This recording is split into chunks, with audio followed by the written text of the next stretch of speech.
aye, Captain. 3, 2, 1. Lord, we thank you for this wonderful podcast that has brought us all together.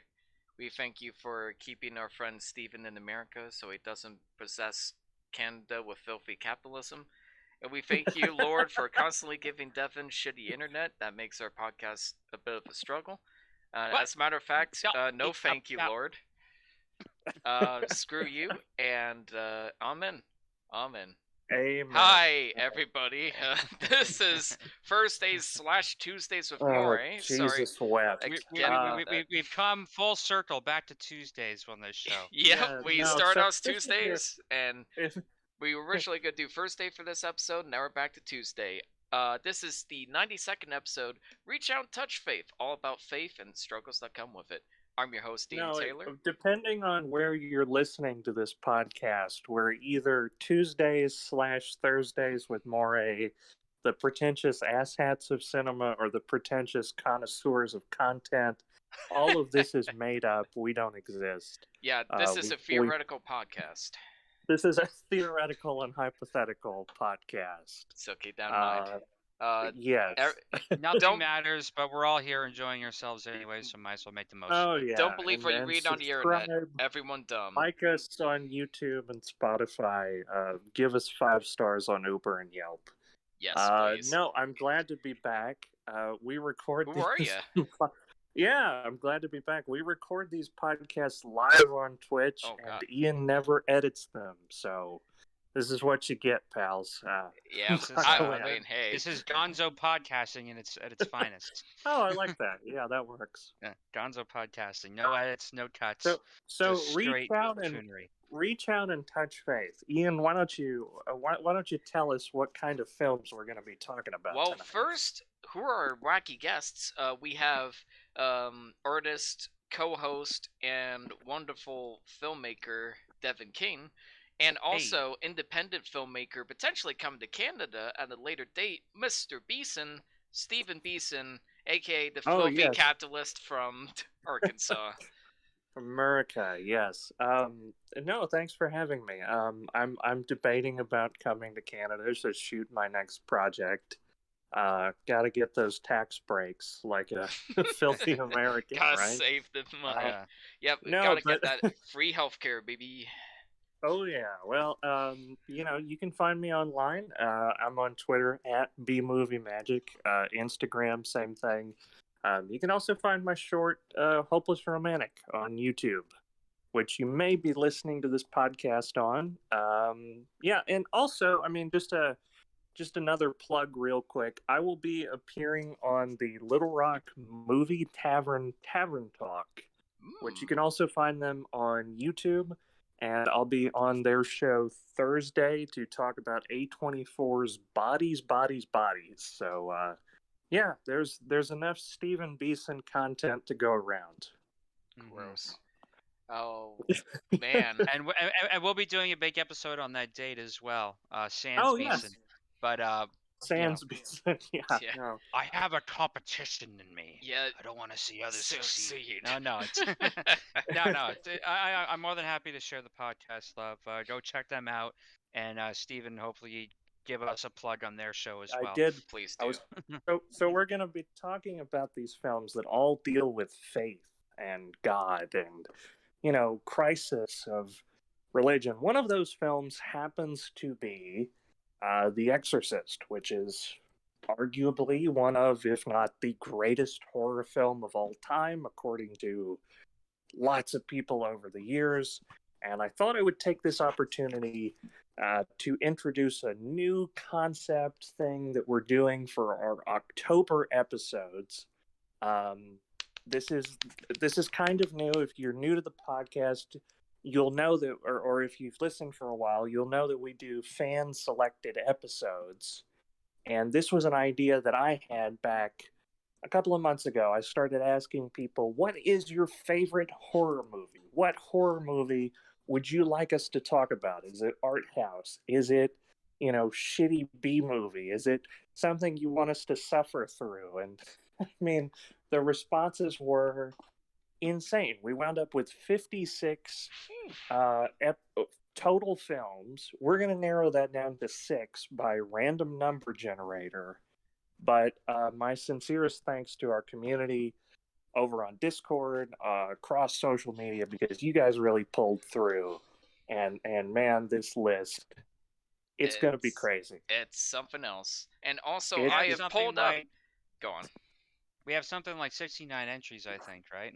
Yeah, exactly. Unfortunately, right. not. But speaking of Almost, which, but close enough. I have shared the screen for the Dice Roller app. If you gentlemen want to click on to show that I'm not BSing you guys. Steven, Yes, do you now- have the list of films at the ready? Yes, I do. Okay, so I'm going to reveal the 6 films chosen at the end of the episode. These will be our October choices, and so there's 6 total, 3 per episode. Ian, All right. can you roll a number between 1 and 56? All right. So if I roll above a 56, I'll roll again. Okay. All right. Hang on.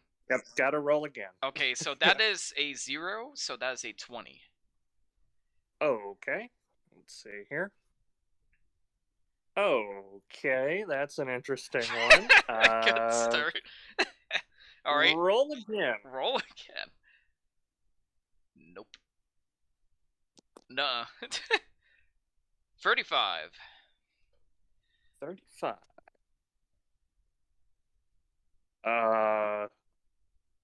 Oh boy. Okay. I can do that. All right. Roll once again.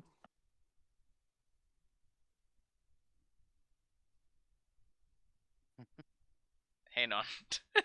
46. 46. 46. Okay, let's go back to the list. Rejected Goodness. numbers are just as interesting. Goodness me. Okay. Goodness That's- gracious me alive. All right. And roll again. Yes, sir. We have 3 more to do. Okay, 3 more to do. That is 91. that is 87. that is a 30. Let's see here. Excuse me. Oh, good lord. Okay. Stop doing that. You're freaking me out. I'm not even going to tell you until the end of the episode. I'm but you aware. just- Don't make me you paranoid. just rolled go ahead, roll again. Just roll again. 23. I can't wait. Okay. 23.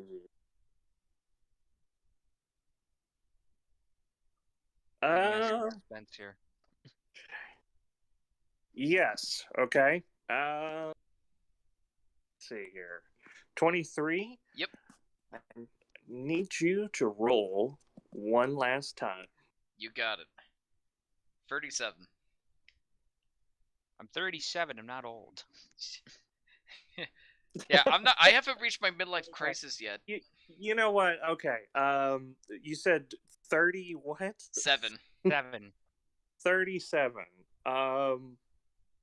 Okay. Right. So the last 2 were 37 and what was the other one before that? 23. Yes. 23. Okay. Hold on just a second. Take your time. No The rush. only problem And with that dice rolls, you don't get any below 10. That's true. that's true.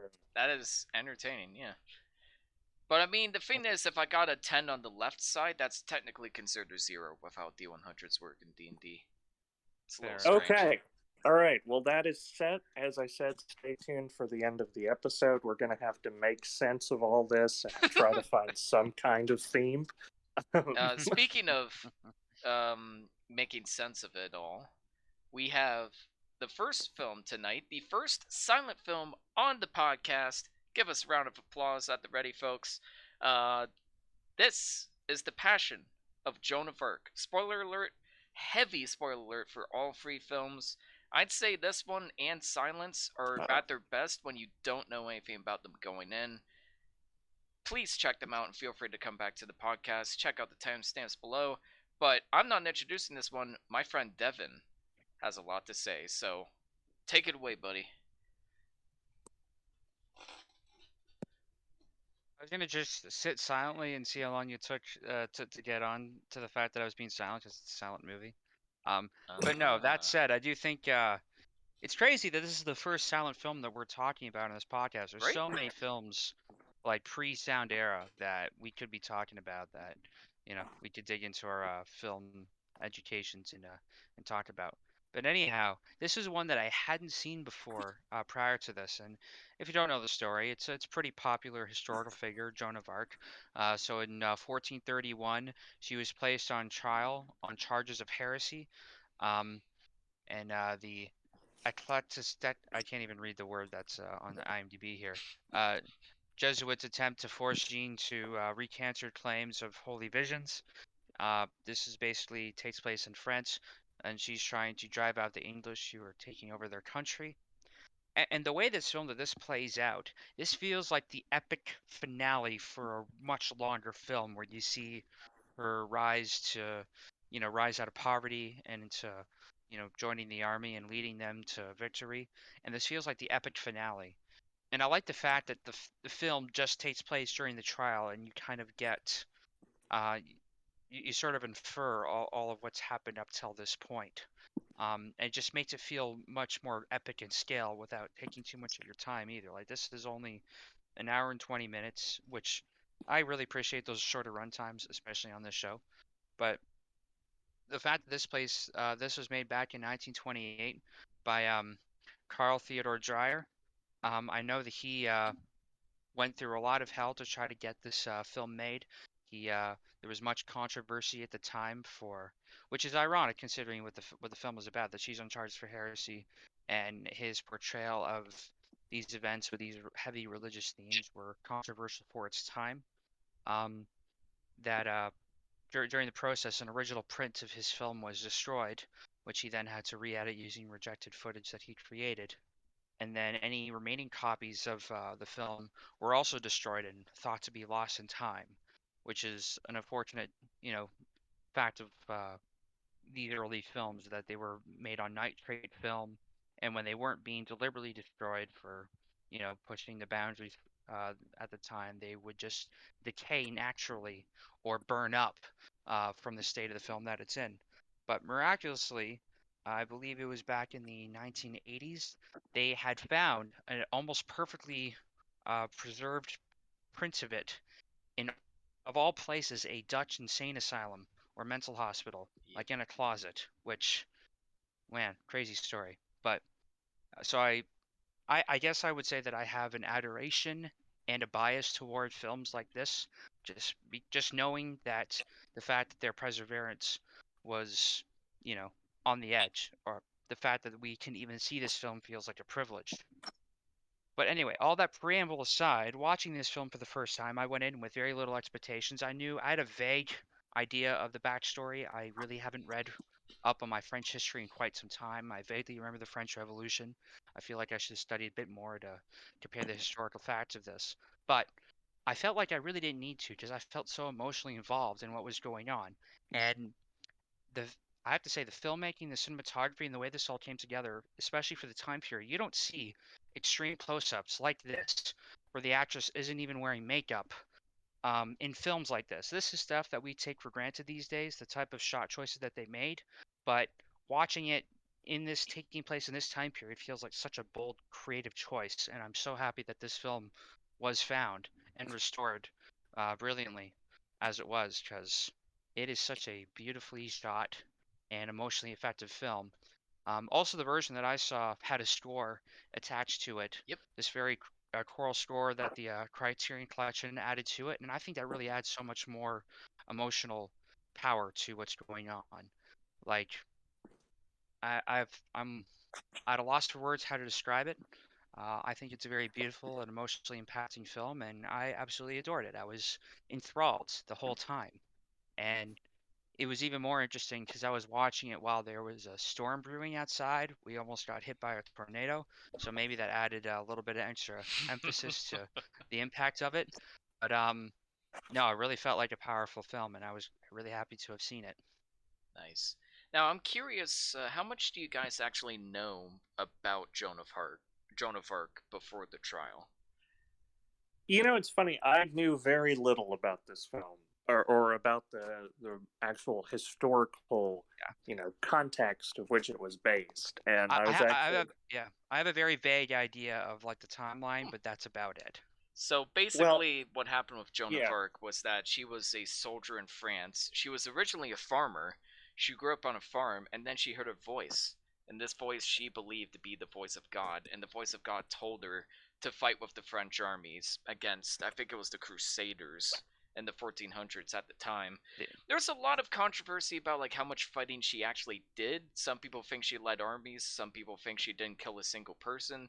But the fact that she went to the army at the age of 14 and was still willing to fight and wear a suit of armor, that which is addressed in the movie, is incredible. And it's one of the most tragic stories ever, because the trial, I'm not sure if it was fully explained in the movie, was unfortunately rigged by English officials, which of course a French person on trial by the English around that time, it's not going to go too well. It might be a little bit biased. So her fate was basically sealed during that trial, and it is one of the most horrible, tragic stories ever. Like, it's regardless of how much fighting she actually did, she's clearly left a mark on history. She clearly had a way to influence people.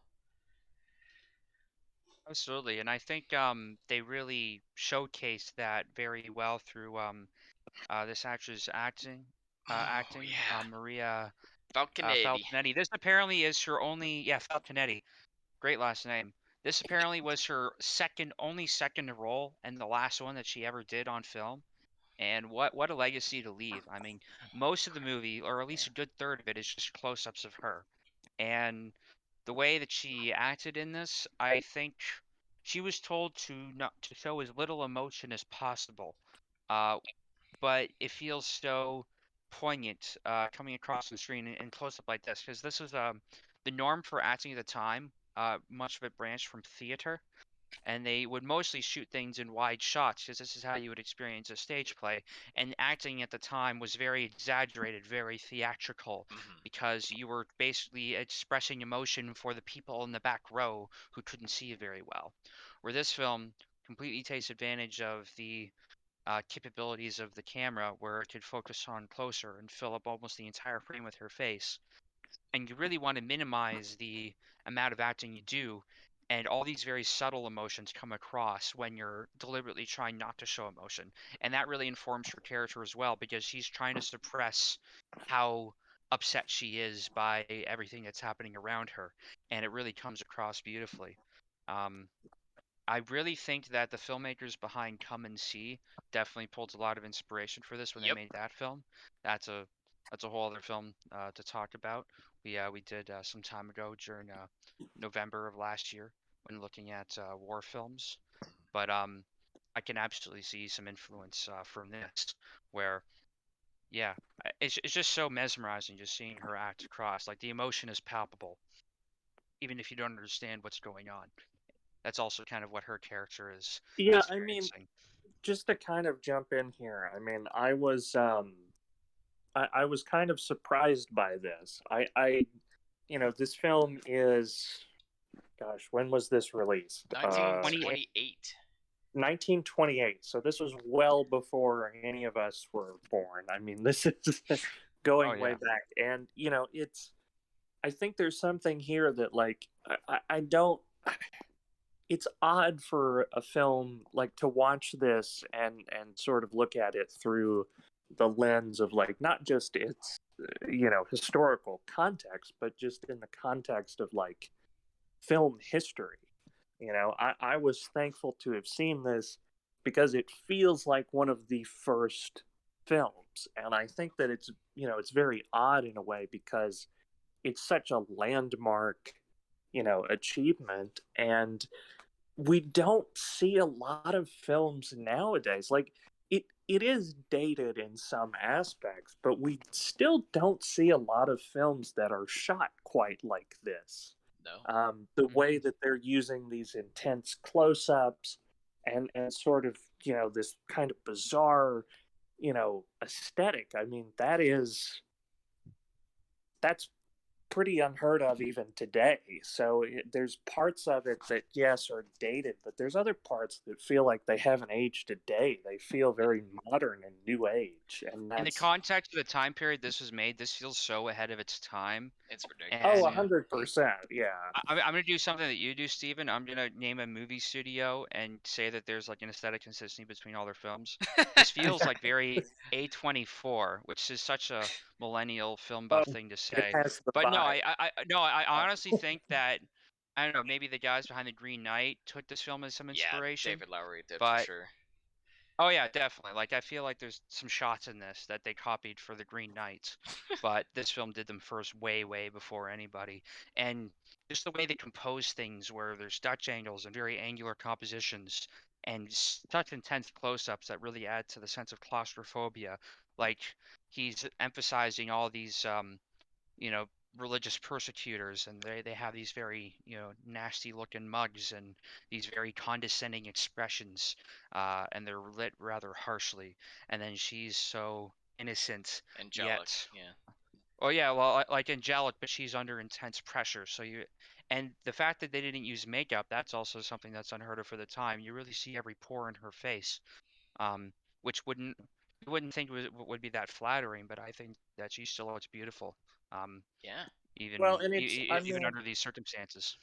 and I think that was all a very, deliberate choice. I mean, I was watching Mark Kermode, who I'm a massive fan of, and we'll be sure to bring him up later in the episode with the next film. But um, one thing that he was talking about with this film was there was even like this kind of Hollywood gossip that, that maybe the set conditions weren't great, that maybe she, because the rumor was that she was kind of like forced to kneel on these hard concrete, structures in a way that they could really um, get the reaction that they were hoping for in terms of her just anguish and pain. And I mean, that's, we don't know if that's true. I mean, but True. the other, And that's not something we necessarily would condone today. Like, you want to treat your no, actress no, well. no. But that said, the performance is still mesmerizing, No, it is, and arguably that's what because of I'm. that. No, and that's what I'm saying. I mean, it's like this film is just. I mean, there's a lot of. I don't know, man. It's hard to even quantify because again, it's so dated, but it's also ahead of its time. And yeah, I mean, there's rumor mills about how they achieved this effect or how they got this performance out of her. But I think at the end of the day, this is a fantastic film and a fantastic legacy to leave behind that, almost 100 years later, We're still talking about. Yeah. Yeah, no, exactly. And it's insane yeah. to think about. Like, it's all of the acting is just done through her eyes. Like, she has some of the best like eye acting like I've ever seen in a movie. And the thing is, like, Joan of Arc, the actual Joan of Arc was a bit loopy. Like, she was a bit out there. But and somehow she managed to pull off like the fact that like something's not quite right about her, but not in a way that's silly or exaggerated or stupid. Just these slight like the eyes pop a little more than they should, and sometimes she'll like kind of gaze off in her directions when the priests are giving a rant. Like, just so many subtle details to her performance that, especially for the time, is just incredible. And and not just like the cinematography, the editing is so good in this movie. Like, every time it cuts to another reaction, it just feels like the right time, and it adds so much.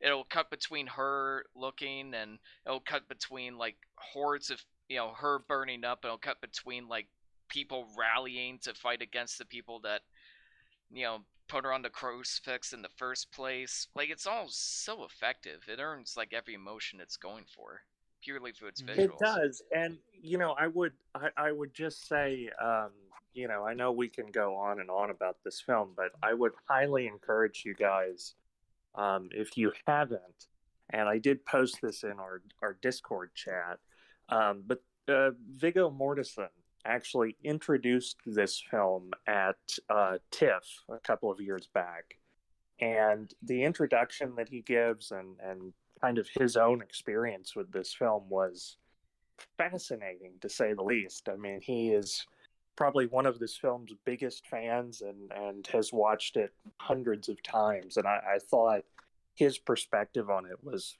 fascinating. Yeah, absolutely. And which again, I mean, it speaks to the film's overall legacy. It really does. Mm-hmm. Yeah, and another thing that makes it age better, in my opinion, is that surprisingly tasteful for the time period. Like, it's surprisingly not like excruciating, or like they don't like do things to a woman that wouldn't be okay today. Like, it's all very tastefully done. It never feels like torture porn.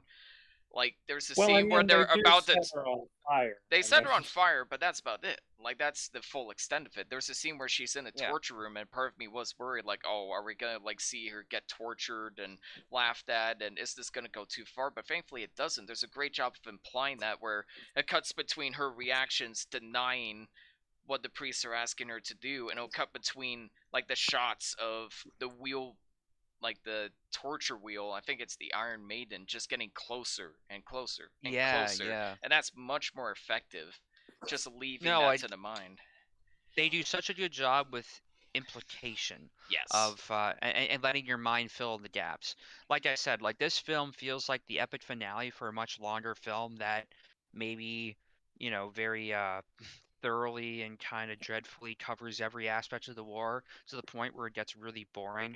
Like I haven't seen it, but I imagine that the original Napoleon film, I believe that's like a super long film that probably doesn't need to be as long as it is, where this feels like the most poignant aspect of a much longer film that well, you and really don't need to see the rest of it. Like you get so they do such a good job implying the whole story outside and the whole world outside of what you see in the film, that this is enough. Like just seeing what happens here in this trial, you feel the weight of everything that had to happen before. Even though you don't see it, this film tells it all in this trial, and you get so much just from that. And well, I love it when small films can do this, when they can imply a much larger world and much larger arc of events outside of the time frame that you see. well, and you also have to think about. I mean, not just. I know, Devon, you kind of brought this up when you were introducing the film, but you talked about like the fact that this film was lost, and it was found in like the back closet of a of a mental asylum. And I was reading about, even before the film was lost, even before it was like this kind of lost media thing, like even before that, even trying to get this film off the ground was incredibly challenging. The French authorities and the government there were like, who's this Dutchman that wants to come around and make a film about our national saint? Like, what does he know? Yeah. And so Right? Yeah. there was all kinds of problems like that during production, and people that hated it upon release, and just I mean, it's a tragedy that the film had to go through all of that, because I think, man, it's what can you even say? It's great. Well, it's like it's that's the irony of it that I think is also fitting, but I think it had to go through that kind of trial and tribulation to gain the legacy that it had. I mean, it's much like Joan herself. I mean, she became a saint through going through hell and persevering and trying to stay true to what she believed in some sense. And there's that sense of conviction throughout this whole thing, and the story behind it almost informs that. I think if you piss off enough people when making a movie, you're probably doing something right. Yeah, probably. You can take that lesson one way or the other. Yeah. That's just the idea that I got watching this, Well, which I and found was the fascinating. funny thing is, it's actually like a very tasteful portrait of Joan of Arc, and it's very supportive of what she went through, without like kind of divulging into non-stop torture and just like showing her in pain just for the sake of a like good chuckle from the audience. Like, it's very I think tasteful it very portrait, and much I'm very humanizes her. absolutely, and I'm kind of disappointed the French couldn't really see that at the time, because if they actually watched the movie, I think they'd understand, like, okay, like, this is like preserving her legacy. It's not tearing it down and setting it on fire. It's just crazy to me, Exactly. like, just how viewpoints change in history. And it's like, even if you make it just goes to show, like, even if you make the most tasteful portrait of a character in history, people are still gonna be mad about it. People are still gonna think you made propaganda or that you made slander. No, nobody's ever gonna be completely happy if you make a historical piece, especially based on such an infamous character. Well, I actually thought it was interesting too because that the the director Carl Theodor Dreyer wanted to make a film about Jesus Christ in Ooh, similar fashion, but he could never secure the funding. I can't imagine why. Yeah, exactly. So imagine how that would have turned out. But Yeah. Well, I guess that didn't happen, and then we got Mel Brooks, or we got Mel Gibson. what's his Mel name? Brooks. Mel Brooks. Sorry, I That said the wrong Mel. Yeah, it's That would have been slightly- great if Mel Brooks did it, but we got Mel Gibson's version of Yeah, Passion of the that's Christ disappointing. instead. Yeah. There's also Martin Scorsese's Last Temptation of the Christ. Maybe there's a future episode somewhere in there. Oh, that's true. Mm. That's supposed to be But really yeah, good. Definitely. it is I- actually really good. We could do Reach Out and Touch Faith Part 2, Electric Boogaloo. Yep. Electric Faith. Jesus with, Boogaloo, yes. Did you guys have any issues? We had Passion of the Christ, No, Monty Python and the Holy Grail. Boogaloo. There you go. Right. Passion of the Christ, Holy Grail, and Last Temptation of Christ. We just said it. oh, I'm sorry. So, I mean, is there anything else to say? Well, did you guys have any issues with it? I mean, kind of. I mean, they're very minor issues, mostly because I'm not accustomed to silent film. So, I mean, I think if this is kind of your first foray into the medium, it's a little bit distracting at first. I'm not gonna lie. I mean, but you know, it's also a product of its time, and as we've talked about, for being a product of its time, it's very timeless in a sense. So most of my complaints would be very nitpickish about sort of my own personal taste. Nothing Yeah, out of the ordinary. It's really more about subjecting yourself to this medium at a time period when the formalities and the infrastructure around it were very different. And I think you have to know the history in order to really appreciate where it's coming from. That's why I think maybe I hold some reverence for these types of films, because I know how difficult they were to make at the time to get any kind of artistic vision across. You had to go through so many loopholes and technological issues. The fact that anything was made at all is kind of miraculous, and the fact that we can even see any of the stuff they had made at the time is even more miraculous. Like 90% of the films that were made in the early days of film are completely gone to the sands of time, because nitrate film just ignited or decayed. Absolutely. So Yeah. really, any film that had been preserved this beautifully, it's miraculous that we can even see it. So I do have that bias. Also, I've studied film, and I have the appreciation for the history. But I think when you go in with that knowledge, you can really experience this thing or receive it in a way that it was meant to be received, I guess, when you can appreciate the context around it. Nice. I think my only major issue is that I don't think the silent film aspect always works for it. Because here's the thing, like, compare this to something like Metropolis, which is much higher budget, but you can understand most of what's happening in that movie without any dialogue. Like, it's perfectly structured around its silent cinema-esque kind of feel and structure to the film and the dialogue and what people are saying. Here, like, it's completely based around like people talking in court, and it's a personal bias, but in courtroom dramas or anything along these lines, I kind of need to understand. I have this compulsive need to understand everything everybody's saying, and you don't always get subtitles for what people are saying. And I don't know if that's an issue of like lost film or people just not being able to translate what they're actually saying.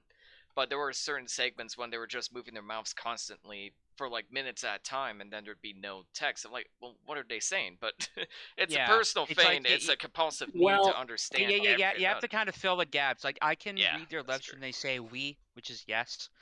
So and you can kind of infer stuff, and sometimes it's just a look. And there's other times where it does work for me, where you see the priests talking amongst themselves. They're not projecting their voices so Joan can hear. So it's almost like we're being thrown into her subjective perspective. They're just murmuring to themselves and being very condescending. Oh, we can get her with this or whatever. And you kind of have to fill in the gaps with those inferences, and you really have to watch and make those inferences a little bit. But I will say though that I think this film, as effective as I think it is visually, I don't think it would have been quite as effective without the score that I heard Agreed. with it. And this is a score that was added much later. Like he never intended a definitive score for this film just because of the limitations at the time. So I can't imagine watching this without any kind of score. But the score that Richard Einhorn made for it absolutely elevates this film to the next level. Like if I were just to watch it completely muted, I don't think it would have quite as much impact on me. Even though Well, visually I think it's beautiful, I wouldn't have been affected emotionally if it weren't for the music. well, and I think I will just kind of add one thing, kind of playing devil's advocate, even though I kind of agree with you, Ian. It's worth remembering that the subtitles we're watching are in English, whereas this film was not in English and it's a silent film. So Yeah. it almost has that kind of like, kung fu movie aspect where it's like their mouths are still moving after they talk because there's like that dubbing and it's subtitles. I mean, you know what I mean? Like Yeah, that's There's true. elements lost in translation and any kind of that's I think what thing I'm going going for. from Yes. Yeah, I yeah. wouldn't blame that against the film. It was just a very personal thing, just a compulsive need to No, understand I agree everything. with you, but I think it's important to have like some context about that, Oh, even for though sure. like I kind of experienced it too. Um, yeah, Mhm. what would you guys rate it? Do we have final thoughts? I mean, Yeah, let's Oh rate it. man, I mean, I would give this at least an 8. I could probably rate it higher, just knowing that this is it's almost impossible that this film still even exists today. Do it. But I thought it was an absolutely solid watch. I found it very emotionally effective for what it was. Even if, like, I mean, my views on the religion are apart from how I view the film, because I think anybody that believes something as strongly as this will go through this kind of emotional arc, and I can attach to it that way, even if I'm more removed from the context of it, or if I don't quite believe what she believes. The fact that she believes it as strongly she does, and she's going through these emotional things that I can relate to. Um, I but yeah, no, I I, agree I with I thought it you. was a solid film. I agree. Oh, we lost You you, Stephen. agree, but But we lost you, buddy. No, I'm gonna give this an 8 out of 10. I agree with Devon. I think you could probably go a little higher, but I feel comfortable with an 8 for a first time watch. I'll give it Mhm. an 8.5. It is a classic and has every right to earn its status that has, and the Joan of Arc story is incredibly personal to me. So I have a little bit of bias, but hey, come on, don't we all? Are you No, French? Wait a I, minute. No, maybe I have a little big bit in my bets. family history. Who knows? Oh, there you go. Who Okay. I knows? mean, Canada, French is our second official Ah, language, there and you That's go. so true. it's Get a all very load of familiar in that sense. But get a get a load no, of Pepe Le Pew over Are here. No, you I'm kidding. freaking kidding me? I enjoyed it a lot more than I thought I would, and I found it quite emotionally affecting. And I love the fact that it's only an hour and 20 minutes, but it feels like the finale of like a 5 hour long film. And I'm glad I didn't have to sit through 5 hours of other stuff happening to get to this, because this feels like the most poignant aspect of the whole arc of the story, and you really don't need to see everything that happened before to connect to it. So I think that's very powerful filmmaking. Nice. Joan of Speaking, Arc, bring me yeah, your dessert. well, speaking Speaking of of, powerful filmmaking, hey, The Exorcist is a 1973 American supernatural horror film directed by William Friedkin, written for the screen by William Peter Blatty. It is based on his 1971 novel of the same name, which is in turn based on a true story of Roland Doe, I believe that was the name. The late 1940s, there was a real exorcism that was supposed to have taken place, and Blatty had heard the story from some of his neighborhood friends growing up in the suburbs, and it compelled him to write a book. The book was #1 on the best-selling list of all time for many weeks. William Peter Blatty actually sought out William Friedkin, who had just come off of directing the Oscar-winning film The French Connection only a couple of years before. The film stars Ellen Burstyn, Max von Sydow, Lee J. Cobb, Jason Miller, Linda Blair. It is the first installment in the film series, and it follows a young girl and her mother's attempt to get that little girl back because strange things are happening, and they need an exorcism. So yeah, I mean, I shouldn't even have to go through all of the accolades and the legacy and the parody and all of the stuff that this film has accumulated. I would I would use a quote from Cine Fantastique, which one writer said, "The Exorcist has done for horror what 2001 did for science fiction." It is one of the only horror films to win at the Oscars, was nominated for 10. The film was also nominated for 7 Golden Globes. It's on the American Film Institute's top 100, films of all time. I believe this was selected for the Library of Congress, arguably the greatest or one of the greatest horror films of all time. What did you guys think? I have a funny story about how I first experienced this film that I just wanted to mention quick. So I hadn't seen the film for many years before. It's one that had been on my list for a while. I had a vague interest in it, but I was always a little fearful of maybe checking it out. But once I got up to a certain age, I felt brave enough to check it out. And the first time I had sat down and watched the entire thing, I remember being at film school. I was living in an apartment residence, and they had this basement theater, which is kind of cool. And a buddy of mine was putting this on. Um, and I remember watching this and just hearing this like loud thumping that was starting off very quiet, but eventually grew and grew. And I thought it was part of the movie, but it turns out it wasn't. We paused the movie and we still heard the thumping kind of happening, and it sounded like it was coming from the next room. Um, so I was already kind of spooked out. I was already a little unnerved. Like I found the movie was like unnerving a little bit to begin with, but I knew it was a movie. But this was something that was actually happening. Uh, Next to the theater room, there was a laundry. It turns out one of the dryers had gotten away from the wall, and someone had put like a shoe or something in there that was making it thump and pull itself away from the wall. It just looked possessed. So uh, I'll also say it added to the experience um, when Yeah. watching it for the first time. Nice. Well, what do you think now? It still holds up. What wasn't as strong without the thumping, but it's still pretty good. Yeah, I enjoyed it. I'm Yeah. gonna be honest, I think I enjoyed, as funny as it may seem, I enjoyed the scenes of just people talking a lot more than the actual horror bits. I think my biggest issue against this film is that I just True. personally don't find it scary, and that's not an issue. Normally, I can handle that. Normally, I personally believe you don't need a horror movie to be scary to be good.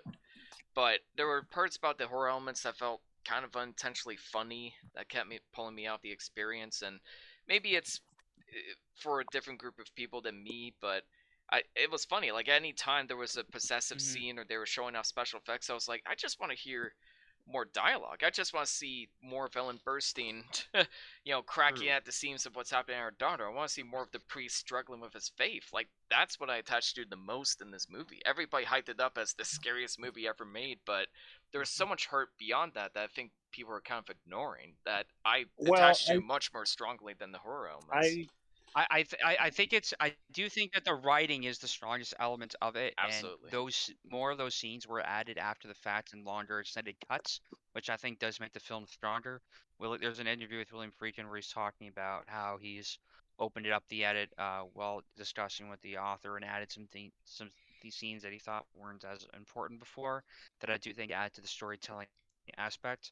I think this film does kind of inadvertently target a lot of the Christian conservative crowd. And I knew that this film pretty much caught that whole world on fire when it came out. Like people were absolutely mortified of this film.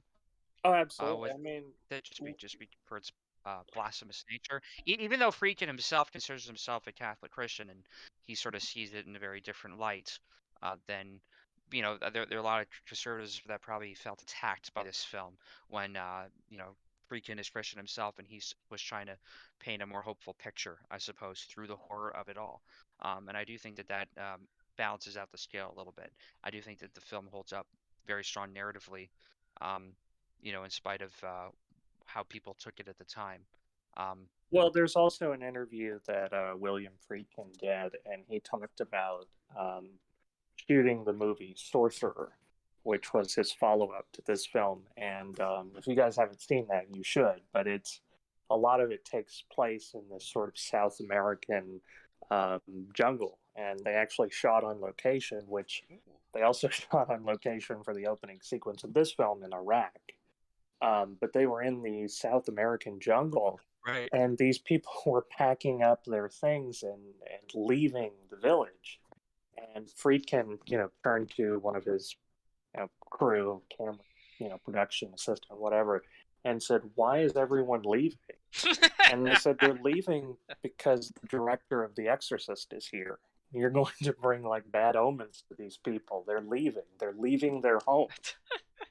And I mean, this film definitely touches a raw nerve for a lot of people, even though I think it is ultimately a very hopeful and sort of optimistic film by the end of it. Absolutely. And I will say, in defense of what Ian is saying, I mean, I feel like there are certain elements that you kind of need to go in with like a clear sort of mind. You have to detach yourself from like the parodies and the memes. Oh, I did. I didn't even know about any of the parodies going into it, and then I looked up the parodies. I'm like, holy shit, that's a lot of parodies, and I somehow avoid them all. It's all. We have to talk about Repossessed at some point. Yeah, or Futurama. No, and I mean but it is. I feel like it's kind of like what we talked about with The Good, the Bad, and the Ugly, or Drive, or one of those films where it's only parodied because it's such an important film. Like, it only resonates with people through the zeitgeist of like internet culture and Saturday Night Live and all of these things because it carries this legacy.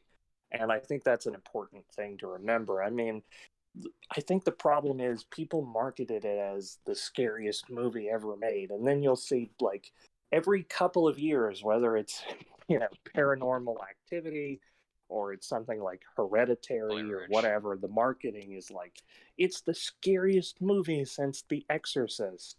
And I don't know that scary is quite the word to use for this film. I think it's unsettling. Yeah, it's depressing. It's kind of more depressing. I think it's a movie a lot of horror maniacs pick up, and they kind of ignore all the nuance and the dramatic storytelling and the very clever writing, and they just focus on like the viscera and the gore effects and she vomited pea soup on the guy's face. Yeah, I know. She stabbed herself in the naughty place. Horror maniacs focus on. They focus on the expletives and on the gore effects and the viscera, where really it's much more of an interesting story, all around that, right? And I like to look at this more of a film that explores the fear and the paranoia that people with these beliefs kind of maybe experience. No, and I think it's fascinating because they're young. No, I think it's fascinating because this film is like, we've seen films over the last couple of years, whether that's The Conjuring or It or whatever, that's probably scarier in terms of spectacle. They're more loud, they're more bright, they have more money for effects, they have all of this studio backing behind them, right? But at the end of the day, they are spectacle. They're not what this is, which I think is even more terrifying because it is so grounded. It's so, I mean, even the way that it's shot has this Yeah. like sort of cinema verite kind of aesthetic where it's like fly on the wall. These were not even Hollywood actors at the time. I mean, Ellen Yeah. Burstyn, arguably, but these were mostly up and comers. I mean, Max von Sydow was not even a recognizable name in the States yet. So this is like this was like the first A24 film. It's just vibes, Yeah, it does as have you that were vibe saying, to it. Devin. So I have a question for you, Stephen. So Absolutely. there was an opening sequence where they spent about 8 minutes in Iraq. Did I watch the extended cut? I believe the Iraq sequence is in both. I will ask this. Is At the it very end, longer? yeah, I will ask this. Is the moment at the end where the priest walks away and starts talking to the policeman, was that in the version you saw? No, the version I saw was that he saw the dogs and the statues, and that's where it ended. Okay, so you watched theatrical. Okay, so why is that in the movie? I gotta get off of this. Why is that in the movie? Why is that in the movie? What's the point of that scene? Well, exactly. But it Well, serves no purpose. They tell later in the movie, they say, "Oh, he was spending time in Iraq doing this." I'm like, okay, so we could have just had that line of exposition. Here's what I think happened. They shot in Iraq, and they spent a lot of money shooting in Iraq. So they're like, we spent a lot of money on this, so we're gonna milk this as long as possible. Because it goes on forever.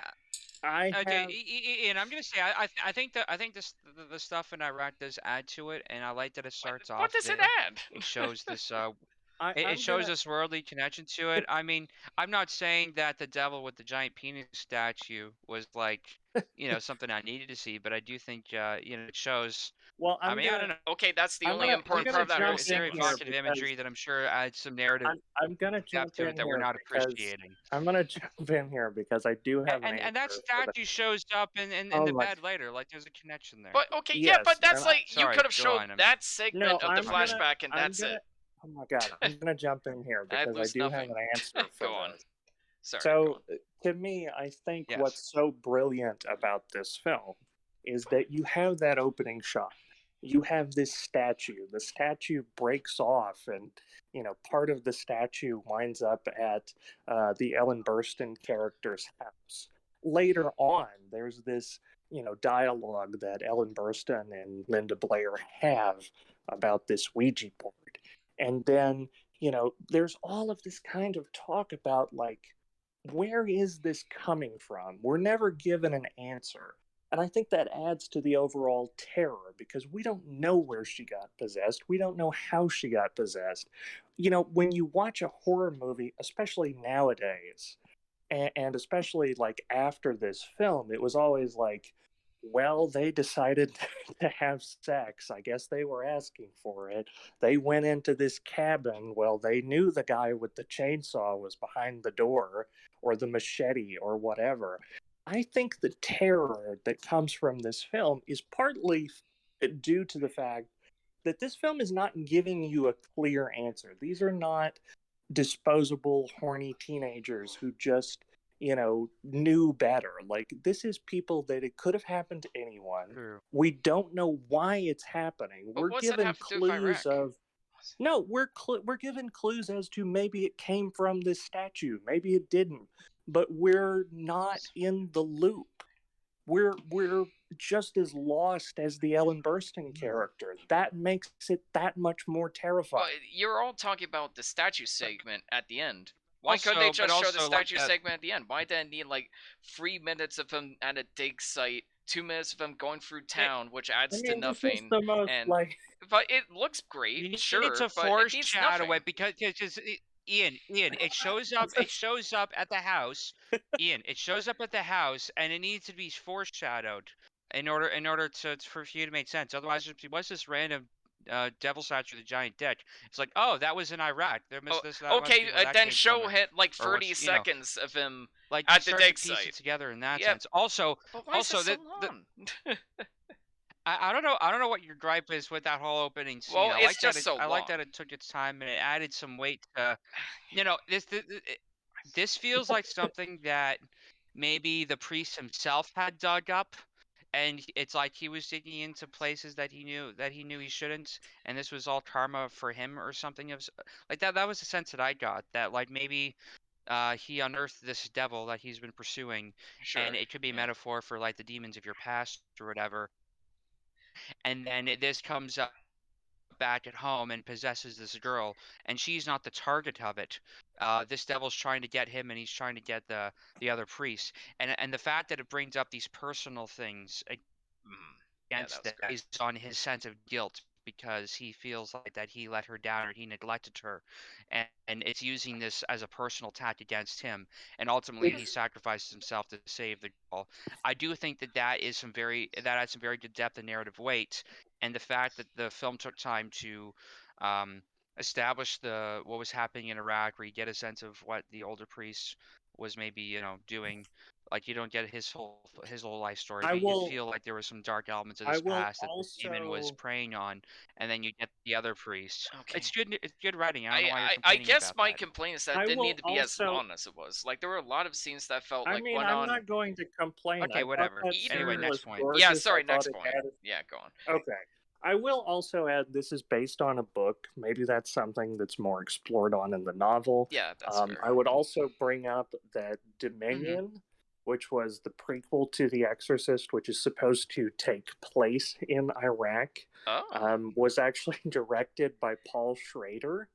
And so, of course, which is funny because the studio actually hated his cut, and they hired Remy Harlan, I believe it was, to reshoot over 95% of the film and turn in a different version. Wow. They didn't like that, so they just released Dominion, and they released Exorcist: The Beginning, which are both about that Iraq journey. Huh. So it's kind of interesting trivia there. I guess that makes it a bit better too. Like, it's kind of plain. Okay, that makes it a lot better actually, because the whole time I was just thinking, this is the extended cut. Clearly, this is the extended cut, because this was the pointless scenes that you were talking about earlier. Like, you were like, try and find a theatrical cut, because director's cut adds a little bit too much to it. But yeah, okay, that makes a lot more sense with that context. So I take back what I said. The director's cut, what it adds is it adds more of the kind of human elements that you were looking for. It adds things like, there's a sequence at the end where the priest walks away from the steps and he talks to the policeman, and they have this friendly banter, and as they walk away.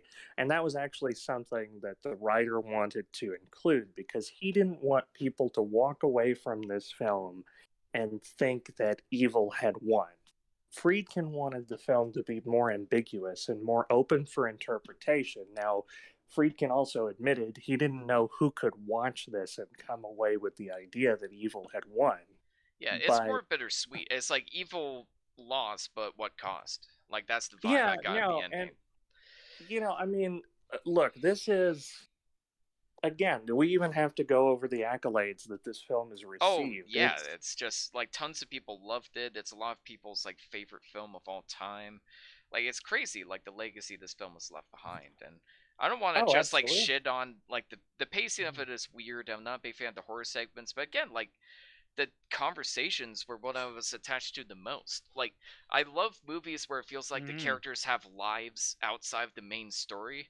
Like, I loved seeing, like, the actress on set, and there isn't, like, ever a point where they're just like, oh, hey, actress of this movie that we're working on, to insert title of movie here. It's just, no, we see her on set, like, arguing with some of the crew members, and then going on stage. I feel like there's some allegories there with the fact that she's filming like a live riot for her movie. Well, and it also, I mean, there's also that whole moment where the police chief, go on. Tenderman asks for her autograph, and he's like, a movie night, and he's embarrassed to admit that it's for him. Yeah, Like it's like he's a like, cute character moment. well, yeah, no, I mean it's the like It's a little it's touches those like little moments that I think ultimately benefit the horror, because again, this is real people. These are people we don't even like recognize them as stars. That's another thing that I think helps this film is the casting, because the Mm-hmm. studio would come in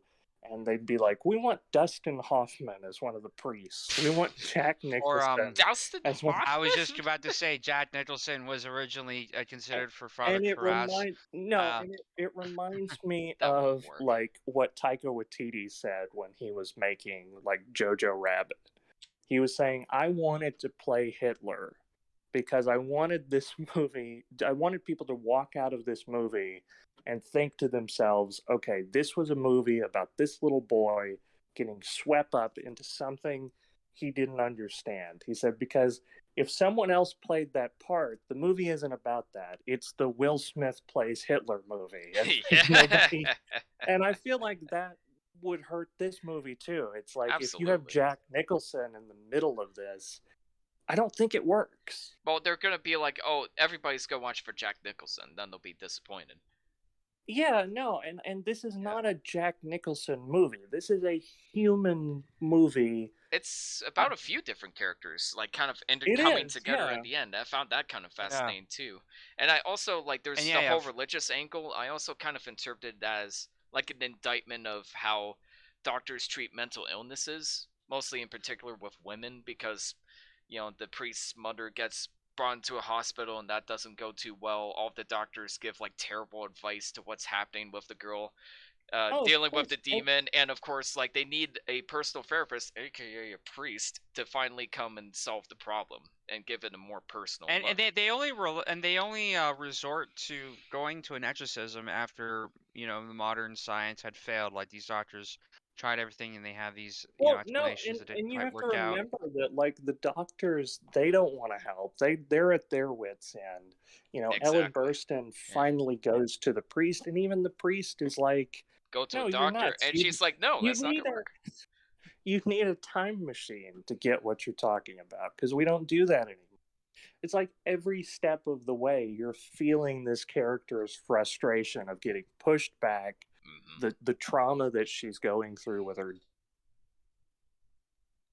daughter. Their daughter, yeah. Yeah, absolutely. I think you got cut off there, Yeah, but you got cut off.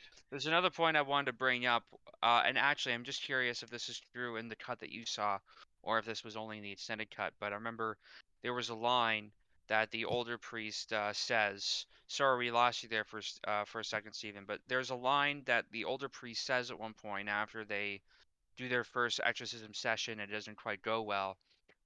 There's a line where he says, "I think the point is that they want us to despair." And to believe that or to the possibility that God might not love us. And that was a line that was originally cut from the movie because Friedkin thought that that was being a little too explicit. But Yes, uh, I think you're talking I about think yeah, William that Peter was on Blatty I asked him to put it back in, and I do think that that helps actually. Like I really thought that that line really solidified what they were going through.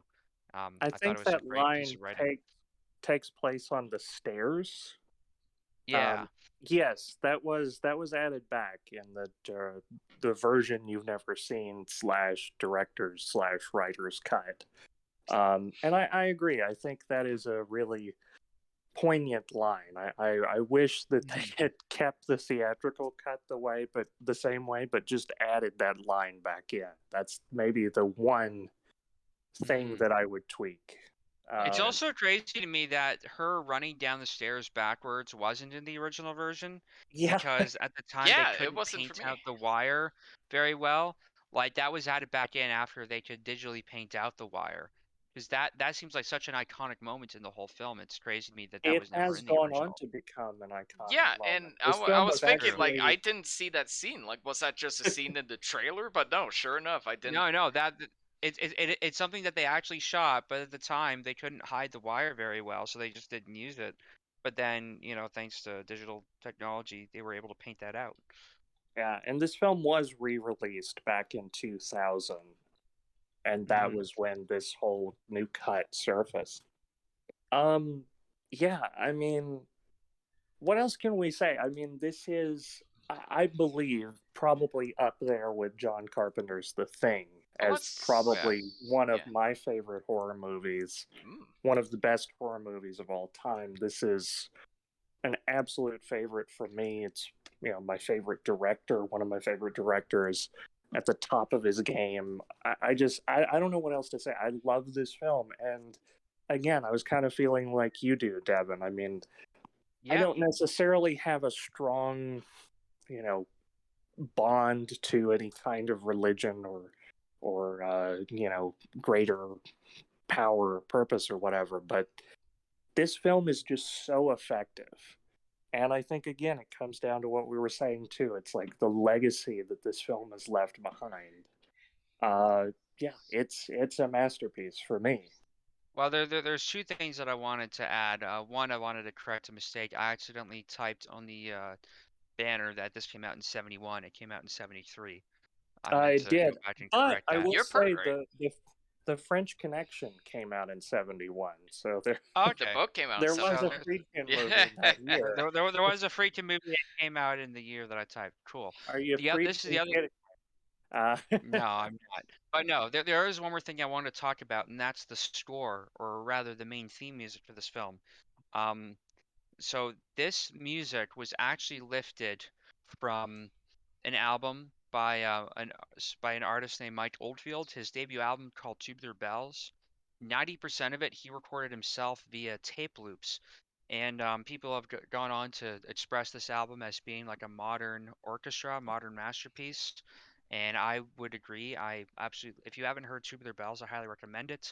The theme music just uses like the first few minutes of that album, and there's two halves of it. Both are like 20 minutes long each, and it's a great. There's a great story behind how that whole album was produced, and there's actually a very interesting story about how it was all put together. But the main theme was actually taking a line from one of Beethoven's symphonies, and he plays it upside down, or he sort of takes the notes and plays them in reverse order, which is a very common compositional technique. If a composer's failing to come up with something that sounds original, they'll take something familiar and they'll rearrange it in some fashion or another.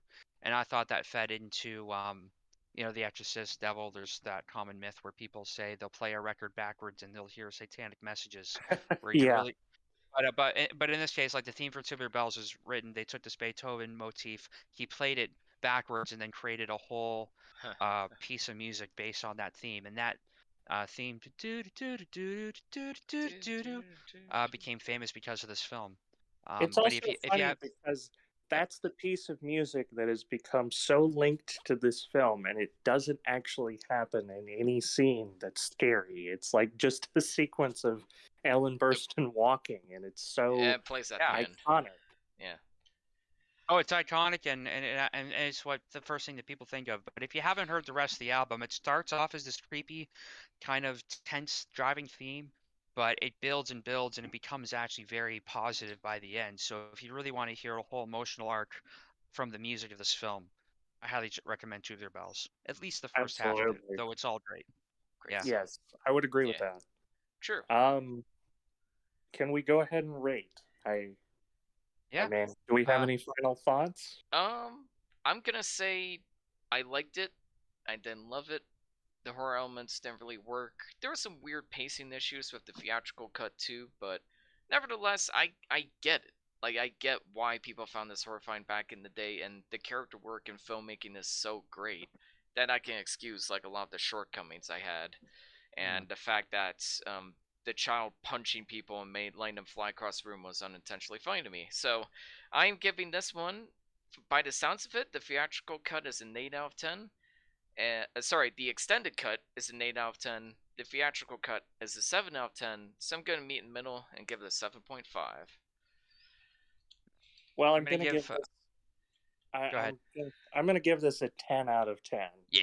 I think Ooh, this is a nice. masterpiece. I think it is well deserving of its status as one of the greatest films ever made, one of the greatest horror films ever made. I think it's incredibly effective. I can't say enough good things about it, and neither can the entire world. I mean, Oh yeah. I'm gonna go with the Which makes it majority. really hard to talk about because everyone's talked about it. I mean, I love No, watching that's great true. movies, but in terms of like finding movies to talk about on this podcast, when we do movies like this, it's like, shit, what do I even say? So, I mean, No, that's I'll give the film itself an 8 out of 10. It's absolutely solid. Not one of my favorite films, but it absolutely holds up and it's really effective. And I had a funny story about how I saw it for the first time. Uh, the album that the theme was taken from, I give that a 10 out of 10. Nice. I just well. want to go back and listen to that. I feel comfortable with my 10 out of 10. I will say one funny thing before I head out of here. The doctor in one of the hospital sequences, that was actually a real heart technician, and he Yep. joined the film because he was gay, and this was kind of his way of getting back at his very Christian conservative father. Um, it was, he took the role, and he was qualified to do this procedure. Now, what's interesting is he was later arrested for murdering a movie critic, What? and Boy. he was convicted of murdering several other men in Jesus the Christ. gay community, like leather kink community in New York City. And that would actually become the basis for William Friedkin's film Cruising, starring Al Oh Pacino. wow. Really? So I was that's gonna a say real, I was gonna say I want to see that movie, but now you convinced me. Damn. yeah, no, Be that was crime, do actually, gay. yes, be gay is good crime, something, I don't know. Jesus. Crime, Well, do gay. now That we can What a now story. we can include that new movie. They slash them on Peacock. Maybe, Oh. oh I boy. want to see that. no, maybe I want to not. laugh at that piece of Um. shit so bad. So Steven, I know you gotta get going before we get on to silence. It'll Yes, be much quieter here without you. Did you want to announce the films that we are doing, or will that come yes, at a I later date? did. Ian, could you roll one more time? There was one person who got two of their choices, and I want to kind of make it more fair Okay, for one everyone. second. More Let's see. time. We got Sorry. free. Number free. Oh, number three. Okay, Yep. let's see here.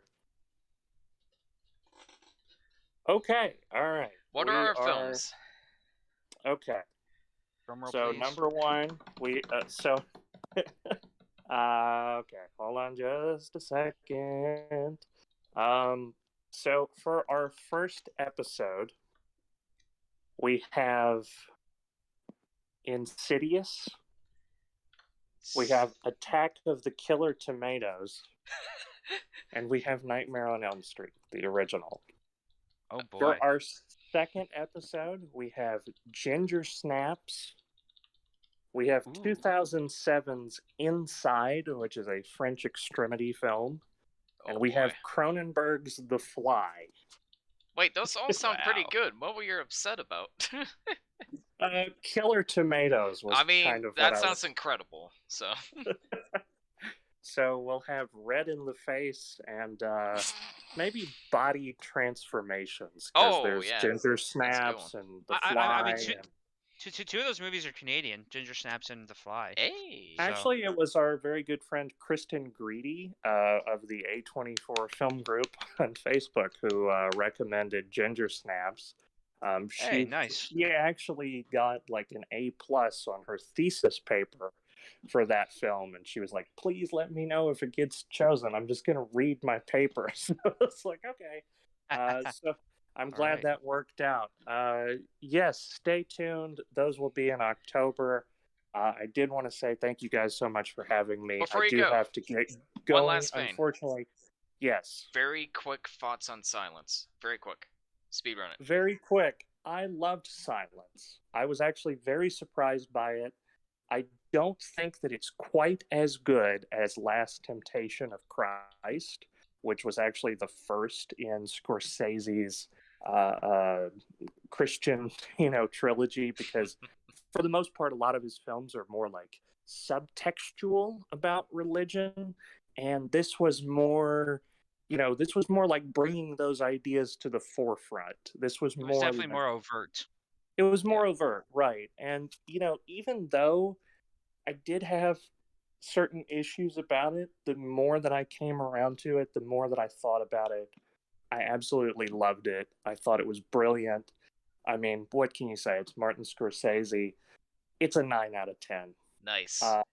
Thank you so Solid. much for telling me to watch it. Please count my score in the final Of course. You know what? total. You got it. And I will say, I will go ahead and say, I mean, it reminds me of a story that I read, and I do have to get going, but this is very apropos for talking about a film like this.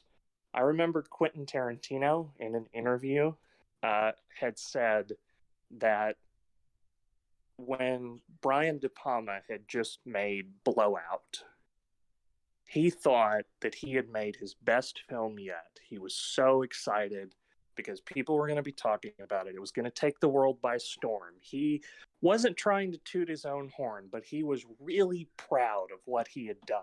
Aw. And I agree with him. That's a great film, and I love that film, but he made it, and he stepped away from it, and he said, oh my God, people are going to love this. He goes to the theater. Almost done. He goes to the theater and he sees Martin Scorsese's Raging Bull in theaters, and he goes, well, shit. There's always Scorsese. Yeah.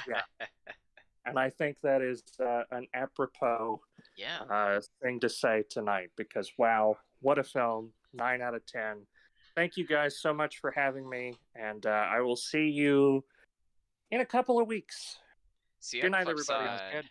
See you on the And stay tuned for Conan. Stay tuned for Conan. All Yes. right. I think that's my cue to introduce Silence. It is from that guy that hates Marvel movies, even though he doesn't, Martin Scorsese. This is a passion project that he's been working on for years, but he can never get the funding. There was always a bit of controversy, and it wasn't until 2014, just after The Wolf of Wall Street, if you can believe it, that he was finally greenlit to make this adaptation of the 1971 novel Silence. What's it about? Well, Spider-Man and Kylo Ren both go on an epic journey to find their lost master Qui-Gon Jinn. In all seriousness, their actual character names, Rodriguez and Garupe, are two priests that go on a dangerous mission to find their priest Ferreira, who they believe have apostatized. And their belief is that even if he did apostatize, even if he's still alive, it is their job to turn them to their faith. But as they enter Japan, everything seems good at first, but it's all a little too good to be true. So, I can't believe this movie was made after The Wolf of Wall Street, which, as you probably know, is a very fast, frenetic, and funny film. And this is much more slower and ambiguous, and just very much takes its time and lingers on like lots of imagery and haunting, brutal scenes, and it's much more in the vein of Apocalypse Now, while that film was much more in the vein of like a more lighthearted Goodfellas. And it just shows like how versatile this director is, that he could go from something like that to something like this. And I even have a funny story about this film. So, my parents took me to the theater to see Suicide Squad, and I was like, no, that looks awful. I heard it's terrible. And then I got to the theater, I'm just like, can I please just watch something else? I was literally begging them to watch anything else. They're like, alright, fine. But it's gonna have to be a long movie, because we don't see it in an hour. I'm just like, hey, Silence is almost 3 hours long. I had no idea what it was. I just saw that it had Liam Neeson, and that was enough for me. I watched it, and I was blown away. It's probably the film, at the time, it replicated the same emotions I had with Apocalypse Now. Like, no other film managed to do so, but this film did in a very, and of course in its own way. And watching it again, yep, I still absolutely adore this movie. I don't get the controversy whatsoever.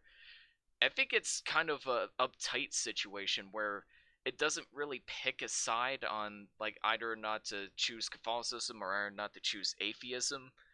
Like, it doesn't really pick us on either issue, and I think that's why everybody hates it, or at least everybody hated it when it came out. Oh yeah, exactly. Yeah. Like, it doesn't really take a side on either side of the belief table. And I think like Uptight, how Uptight didn't really take a side on the issue of the race war, that neutrality kind of caused a lot of controversy at the time. But I think as time goes on, much like with Uptight, people are realizing this film has like something special. And I don't know what you think about it, but I fucking adored this movie. It is criminally underrated, and despite the fact that yeah, it's a little long, I was never bored by it. I was just absorbed in the atmosphere the film presented. And yeah, what'd you think, Devon? Sorry, I went on a bit of a rant there. No worries. No, this is my second time seeing it. I remember watching it around the time it came out. It wasn't in theaters when I saw it. I remember I waited till it was after it was released on home video, and I rented it from a convenience store back when you could still do that. Um, but no, I found it quite effective for the time. I remember reading how Scorsese himself had wanted to adapt this for a long time, but he felt like he wasn't mature enough to do so Yeah, that too. at the time, which I thought was wild to me, considering how like old he is and waiting this long to make it. And I remember watching it. It wasn't as exciting as Wolf of Wall Street, which I was really into those crime movies at that time period. But I still thought that the scope and the way he created this film was very masterful. Um, it's a very totally different film than what I would normally expect from Scorsese. But revisiting this now, I found it to be just as emotionally poignant as when I first saw it. And I actually found it quite effective toward the end, even if I don't believe what these priests believe, and even if, you know, in the historical context, if I think that what they were doing was like, I would agree more with the Japanese people that they shouldn't be, spreading their faith, because it's not about spreading the faith, it's more about spreading their ego and control. Like that's kind of how I Yeah, saw that it's time very period. But anti-government, which is kind of how I saw it's it. but you really kind of see it from their perspective, where they believe that they're doing something good, even if really it's like stroking their ego kind of thing. And it shows just what the power of belief does for people, but also the downsides of it. And I do think that it takes a very smart approach to show it in a very neutral light, where you could take it kind of one way or the other. But I do think it shows just how difficult it was for these people at the time when they didn't have more worldly knowledge or more of a worldwide kind of viewpoint. This kind of religion was all they had, in order to feel secure in this uncertainty of everything that's around them. And you just you feel the weight of how important it was for these people in this time period. And I think that that's where this film's strength is, where you really kind of are thrown into their perspective. And it is a very difficult discussion to be had, where they believe that this leader of theirs has apostatized. They think this can't be true. And then they find out why that is. And he explains how, the religion that they were teaching them isn't true to what they were thinking, and nor could it be, because you know their whole cultural context is just different. So it couldn't mean the same thing to them that it does to them, and there is no one religion that's necessarily better than the other. It's just because the cultural context surrounding it kind of informs it, I suppose, right? Like Mm-hmm. I'm just gonna say this, off the bat. I had been raised in like a Protestant religion. These days, I consider myself agnostic, because the most poignant and true statement I can make in the realm of theology is I have no fucking clue. Um, so I'm not talking from a place of being that well informed. I just know when I learned the history of religion and how it was spread and all the blood that was shed because of it, I thought, yeah, this isn't my thing. I don't believe in that. I do think that there is something to be said about higher powers, perhaps, and there is something about connecting to yourself in a spiritual sense, perhaps, that helps you navigate to be a more positive and active person. Really, at the end of the day, it doesn't matter what you believe. If you're just a positive, person that makes things better for other people, that's intrinsically good, I believe. And whatever myth that you believe that helps inform that, that leads you to do good and altruistic things, all the power to you. I mean, that's kind of my neutral take on religion. But I do think that this film shows just how important these beliefs were to these people, and what happens when they come into conflict with other people who have a different set of beliefs in a different culture context. Because they weren't going there to really learn about Japan, they were going there to spread what they believed. Mm-hmm. And this shows the consequences of that in grim detail. And I think it's a great film for that. I think the line that best describes the film is Liam Neeson's line, "Go ahead, pray, but pray with your eyes open." Like, I think that's Yes. inevitably like Andrew Garfield's arc, where at first he's blinded by Catholicism, and in the middle of the movie he's blinded by atheism, and by the end of the movie he keeps his faith but with open eyes, with an open mind. I think that's kind of what the film is saying, He that keeps like, it to he yeah, yeah, go. and he keeps it to himself too. Like he Mm-hmm. isn't going to impede what he believes onto others, but he will keep true to what he believes just to himself. And I think that's something that we can kind of agree on. Even if he felt like he was squandered to somewhat, he's able to keep true to in his own personal sense, while trying to survive this new, culture that he's found himself in. Yeah, that's kind of how I Yeah. interpreted it, is that like he's keeping his faith, but he's kind of keeping it with an open mind. Like he kind of accepts the consequences of what happened to him and tries to use it to help other people. Like there's a reason that he kind of looks more and more like Jesus as the story goes on, because he kind of has to learn to sacrifice himself for the betterment of others instead of keeping to his faith that's literally hurting and killing the people around him. Like there's the particularly brutal scene where Adam Driver's character like he was kind of been like spiteful and selfish throughout the whole story, but when push comes to shove, it's that whole aspect of when people are at their lowest points, they expose their true selves. He actually like sacrificed himself to save people that were drowning, and he ended up drowning with them. I think there's a lot to say there, where it's Oh like, yeah, yeah. well, he's dead, but you know what? He sacrificed himself for others, while other people have died already. Like, it doesn't even matter if you like revert your faith now. Too many people have already died under you, and but as soon as he saw the first sign of trouble, he gave his life. And I just found that to be like a really interesting dichotomy. And it kind of showed that his character, while seemingly more stubborn, did kind of care about other people more than Andrew Garfield did. Like he was willing to push his faith aside in order to help other people.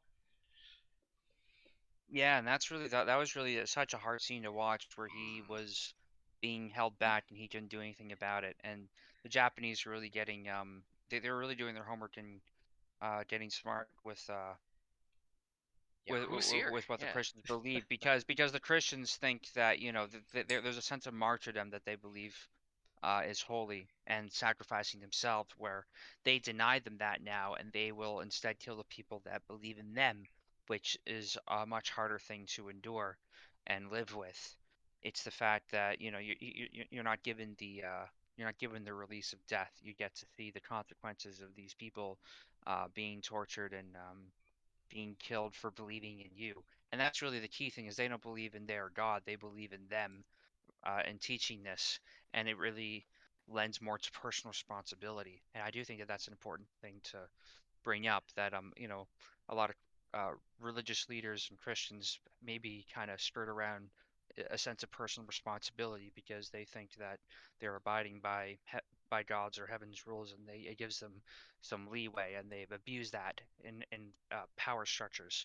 And I think this film shows that no, you don't want to get around personal consequence. These people believe in you, and they will suffer because of that. And I think that adds such weight to it. yeah. And it got to the point that when he eventually did step on the little plaque that they had made to have them renounce their faith, which really just seems like a symbolic gesture, like it doesn't mean anything necessarily. It means a But lot when to he Christian hears faith, I think. it means a lot to them, and when he hears Yeah, like the voice of God in his head giving him permission to do so, I felt that. Even though I don't believe what he believes, I am absolutely empathize with his character, and yeah. I remember welting up in that moment, like, man, why am I crying? Well, But you. no, like, I really Mhm. I really empathize with his feeling at that point. Um, because it is hard to accept that something that you believed in so strongly could be wrong and could be bringing more harm than good to others, and you have to take responsibility for that. And that's a very hard thing to swallow, no matter what it is, right? So I Yeah, think that was a very poignant moment in the film, and I remember it getting me when I first saw it, and then it got me again second time watching it. yeah. It could have been really silly or goofy with a different context, but I think it's just because the whole film is about how all of these horrible, tragic events are happening, and there's just silence. There's barely even any music in the movie. All you hear is just the wind and the natural Mm-hmm. noises, the bugs, the torches lighting up. You're begging God to intervene at any point. You're just like the characters, like you're hoping God would say something or do something, or you know, manipulate the environment in some way to help these characters out, but just nothing happens. And you're waiting for those words to come up. So when the God like finally does speak to him, like it's not silly or ridiculous, it's completely earned. No, and I feel like Scorsese was smart to, I guess, reach a certain age to really tell this in the way it needed to be, because it could have been taken as bias in one sense or another, or silly and taken less seriously. But I think when he, got up to the age where he felt like he really could tackle this material properly, I think it really made for a better film. It's yeah. Because it shows the emotional seriousness of it without necessarily taking sides. It just shows kind of things from their perspective, and you really can get caught up in it even if you don't believe in what they believe in. Yeah, it's a very nuanced and mature story, and you kind of need a lot of experience and wisdom to tell a story like this. You need to see like all different perspectives and points of view in order to make a story like this complex. And we've been talking about like the themes of the story and the writing, but all of the technical elements are like absolutely fantastic. Like the cinematography especially, like this might be the most beautiful Scorsese film in my opinion. It's just masterfully shot. There's lots of it cuts between like uncomfortable close-ups and wide shots very effectively. One of my favorite segments in the movie was when uh, the man gets sliced open by it gets his head sliced off by the samurai, and it cuts between like the close-ups of Andrew Garfield to like a perspective wide shot where it kind of like helps emphasize the feeling of what he's going through. Like they could have easily just do a shot reverse shot and cut back to like close-ups, but the fact that it's a wide shot where we're forced to like take in this entire event and look at things from his point of view just adds so much more to the brutality of that scene. And also, kind of an interesting historical tidbit, that is actually a sign of respect in Japan, that you're given a quick, swift death. But so I find it kind of weird that the Japanese were upset, because they should be like, wow, he's not gonna get tortured anymore. I can totally understand why Andrew Garfield wouldn't be upset, but that's like a minor nitpick, and it's very effective. Scorsese is very good, like these quick, brutal, violent deaths. Like it feels like an actual death. Like nothing's milked about it, nothing's drawn out. It's just this uncomfortable build up, and that's it. Like it just happens in a flash. And he's very effective at Yeah, those kind like of that, scenes. and it's like the rug is pulled out from under him. Like he feels like everything's fine, then all of a sudden, a Mm-hmm. head goes rolling, and oh man, Yeah, that was and you very just feel how intentional. Yeah. devastated he is in that moment because he's like, "Oh, thank you, God," and then the worst possible thing happens. Oh man, You feel and like this everything's going movie through. does such a good job, kind of, yeah, like it really does a good job bringing into that kind of subjective perspective that they're experiencing. And again, even if you don't believe what they believe in, you really connect with where they are emotionally because they're putting everything that they believe in at this time period into this thing, and it has problems. Like it's creating more harm than good, where they're trying to spread their religion because they don't respect the culture that they're trying to feed it to, and that creates an inherent conflict within the society because they're not going there to learn about Japan again. They're going there to spread their faith because they believe it to be the truth. And I think that this film, again, brilliantly just shows what happens when that occurs. And I feel like this has been the history of religion for quite some time, where people spread what they believe to other places without respecting or understanding their culture, and they try to just override it and have more places of people that believe what they believe instead of trying to embrace the cultural differences.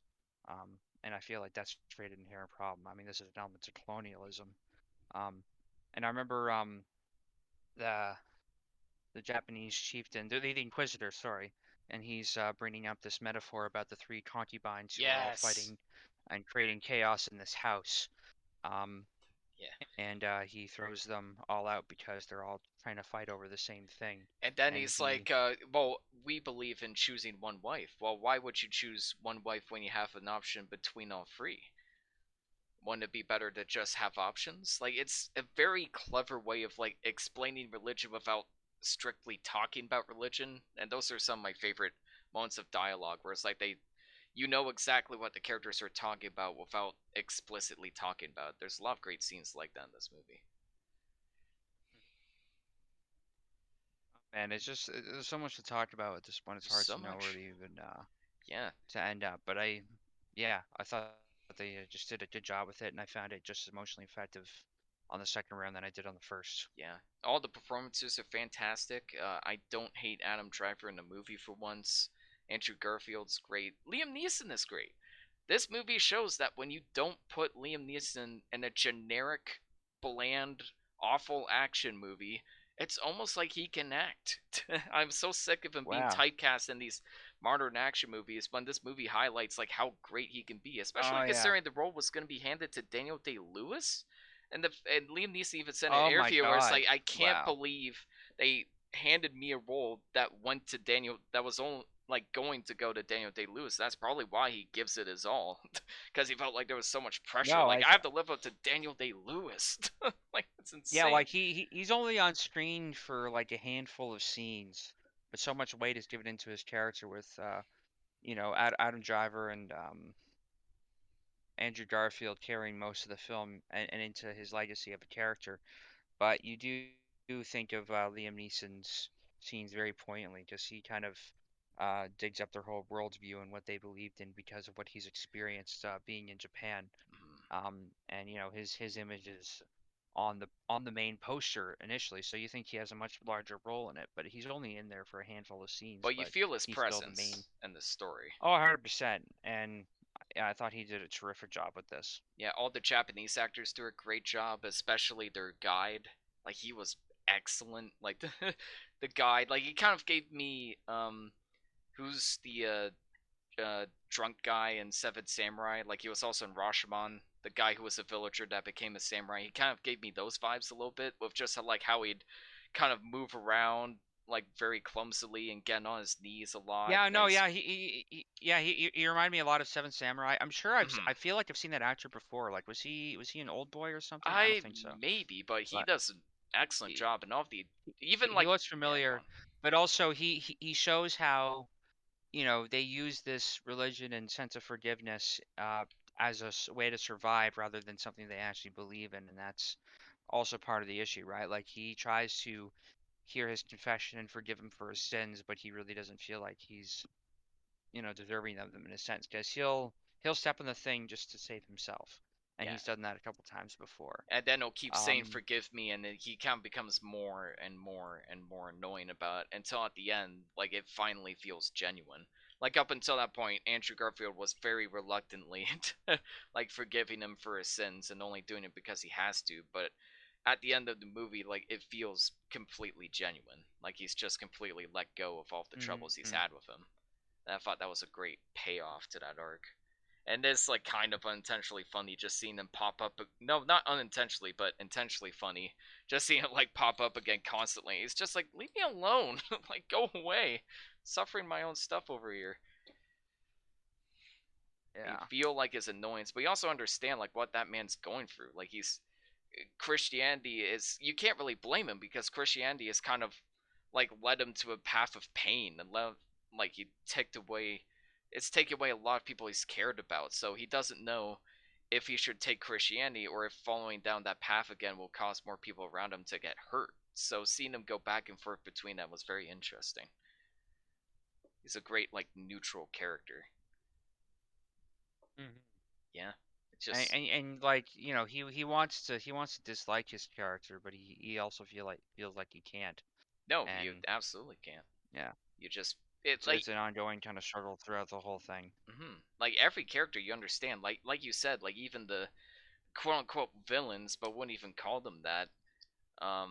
Like the old man with the very interesting accent, like even he felt like fleshed out in comparison to typical villains. Like you understand their point of view, you understand their mindset, especially with the historical concept of like this is a part of this. So this was a part of a civil war in Japan where a Buddhist conglomerate was taking over Christianity. So they basically had no choice and were kind of brainwashed into wiping out anybody that was following the Christian faith. So it makes sense that he was saying that he doesn't hate them for being Christian, but that just It's the dangerous. that them spreading it is dangerous because that would lead to these other countries taking them over, perhaps. Like it would be sort of like a seed that's planted and would make it easier for other countries to take them over. And I think that they, had a right to own their own land and such. And they were trying to not be colonized by these other places, and them spreading this faith would be like the first step of that. And I remember, by the end, only the Dutch could trade, but all these religious symbols were banned. And then I just remember that part from the Bill Wurtz video of History of Japan where, they blocked everybody out, but only the Dutch could trade if they wanted to. Mhm. I Well, guess this was that that's true. part of the Yeah. part of history. But yeah, I started to really appreciate the history of Japan thanks to Bill Wurtz. So Yeah. that's Thank you, Bill. internet meme culture kind of spreading empathy and historical knowledge Nice. through whatever means possible. Thank you, Bill. Keep up the good work, buddy. Did you have any issues with silence? Because mine are so minor. I mean, no, I don't really have too many issues with it, like technically or anything. I mean, maybe I just don't know all the historical context of it. It's not a film that I would go back and rewatch often and often. Yeah. It's a hard Um, watch. because it's a hard kind of laborious watch at times, and it's very emotionally, poignant. Um, you know, I have my own gripes with Christianity as a whole, and so I don't necessarily go out of my head to watch these films. But that said, as far as like Christian themed films go, this is one of the better ones. Absolutely. Absolutely. One of the best actually, I would say. Um, Yeah. especially if it upsets the really conservative Christians, because I think it really highlights a lot of their hangups. So any film that I can use as cannon fodder against those really uptight Christian types, I think is a good thing. So no, I have very few issues with this film. Nice. Yeah, I'd say like some of the CGI was a bit noticeable at times. Like they used CGI fire at one point. I'm like, no, like I'm never a fan of Okay, CG yeah, fire. I noticed that, but that's a practical Yeah, thing, it's right? also Or safer. Like the scene where they're all it's hanged on the understandable. cross. It's like when they're all hanged on the cross and the ropes are pretty loose, like noticeably pretty loose. But again, like that's done for the safety of the actor, so I can't hold against it too much. Oh yeah. And yeah, I that's know most really of it. this film was shot on film, and all the night things were shot on digital. But I thought they did a good job color matching the two, where Yeah, it didn't look like that there was a huge difference in I the didn't notice medium they were any filming in. difference. Like that's insane. Like I think when I first watched it, I noticed it a bit more, but watching it again, it definitely blends a lot better than I remember. Yeah, that's Um, insane. I didn't even know that. That's crazy. well, that's a practical thing too, because the film shot that they were shooting in order to maintain the fine quality of the grain, um, they well they would have to shoot at a higher ISO for the film stock, but that would make for noisier image Yeah, a lot quality. of grain. So to maintain image quality, they switched to digital for the night scene so they could expose that at that lower light level without creating too much difference in the quality. So I think it was a good trade-off. I like when they blend the two formats together in a way you don't notice, but you take the benefits of, like, you have the intrinsic look of film with its grain, which I think is beautiful, but then you have the benefits of digital that can expose in low light very well. Yeah. Um, and then you color match the two. There's a Anyway, scene when they're in the caves and they're kind of met by the group of Christians and the old man is up on like a bunch of rocks up above and then they move a few feet and the old man's in front of them. I'm like, how did the old man get there so fast? I guess he teleported. That's it. Those yeah, are no, literally my two I issues no, with the movie. I don't think that was like a real time cut. I think they, Yeah, that yeah, was that's it just yeah. looked a little jarring, I guess. But yeah, the fact that a film that's almost 3 hours long has those two minor nitpicks. Yeah, I mean, come on, that says so much Hmm. for me. This might even be my favorite film of 2016. I think it is my favorite film of Really. 2016 by far. What Actually, other films came out that Hell or year? High Water is probably better, but yeah, it's a tough fight between this and Hell or High Water. I love both those films immensely. Fair enough. Both those the aims of both those two films are extremely different, so that's the other thing to Extremely, for consider. sure. But I'd say, and what they were So going for, they both absolutely nailed it.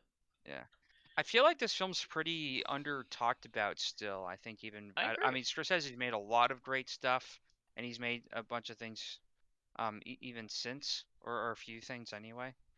But Yeah, it's not talked about as much, but I still thought it's really solid.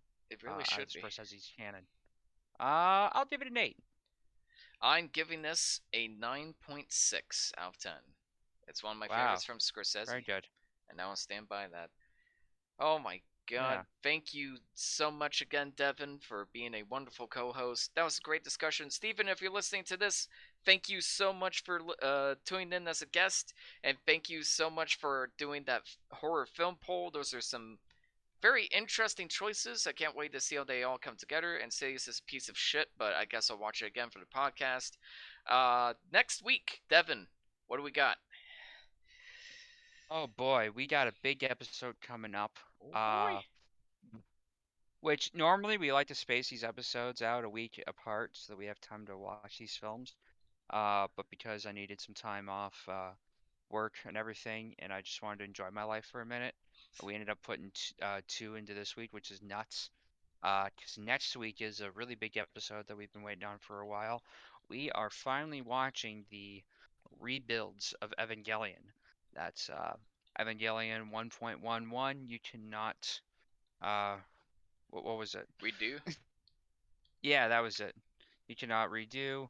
Then 2.22, 3.3, whatever, and 3.0 plus 1. They have such a convoluted naming scheme, 3.0 but plus they're the 1.0 Evangelion. first spawn time. Yeah, thrice upon a time. God damn it, Anno. Anyway, but no, we're gonna talk about the Evangelion reboot films. I am excited. Um, I have much to say about these, and we are gonna have a barrage of special guests, or at least 2. We're gonna have my friend Drew. We were gonna have our mutual friend Julia, but I don't think she can make it, unfortunately. This guy, but we have the guest that we also had last time, and that's your friend Riley. Yep, So it'll she be is in all there. good company. Yep, sorry. But no, yeah, I'm really looking forward to it. We talked about the original Evangelion series and End of Evangelion last time, which was more than a year ago. Insane. Uh, and now we're talking about the remakes slash, yeah, I guess rebuilds is was the most proper term for it because it's him kind of retelling the story but changing the direction of it and in a sense, kind of revisiting this material and trying to find a new meaning in it. There's all kinds of theories behind it. We'll be quoting them as we go. It's going to be a long one. It'll probably be at least like 2.5 or 3 hour episode, I'm looking just forward because to it. there's a lot of ground to cover. 4 movies. Uh, I got to get caught up on them again. I've seen them all before, but I need to watch them fresh, and I'm going to be just marathoning them over the next few days. I was gonna say we only have 2 days. Oh yeah. Oh yeah. I think I'll be good if I watch at least like 1.5 of them tonight, and then the other 1.5 tomorrow. Yeah. Then I'll be caught up. Yeah, that works. Also, this upcoming Sunday, stay tuned because we're doing another tabletop role playing game. Star Wars. It's based off a Star Wars 5th edition. It's a 4-part miniseries campaign I'd like to call Fringes of the Empire, where Devon, my friend, Devon here will all be joined by Aaron Kramer, Stephen Beason, who was guest starring earlier, along with your good friends Devon and Richard, all coming together for a campaign about a group of mercenaries and droids kind of coming together during Order 66 in an attempt to hide the last remaining Sith from the forces of Palpatine during Order 66 and find a plan for them to stay on. But the clones are on their tail, and time was running out. Tune in this Sunday from 12 p.m. to 4 p.m. Eastern Standard Time on the same Twitch channel. I'll also be uploading each episode live to YouTube, and I cannot wait for that campaign, man. We've got some great artwork from our friend Tad, who's also going to be in the campaign, and Aaron's working on a freaking poster. Like, the amount of work you guys are putting into it is so great, and I'm so happy to be doing this stuff with you, man. Can't wait for that. Stay tuned for that. Stay tuned for the next episode, Thursdays with Moire. Stay tuned for the weird Halloween episodes. And as always, it's the first day yet. Have a great night, guys. Stay tuned for Conan.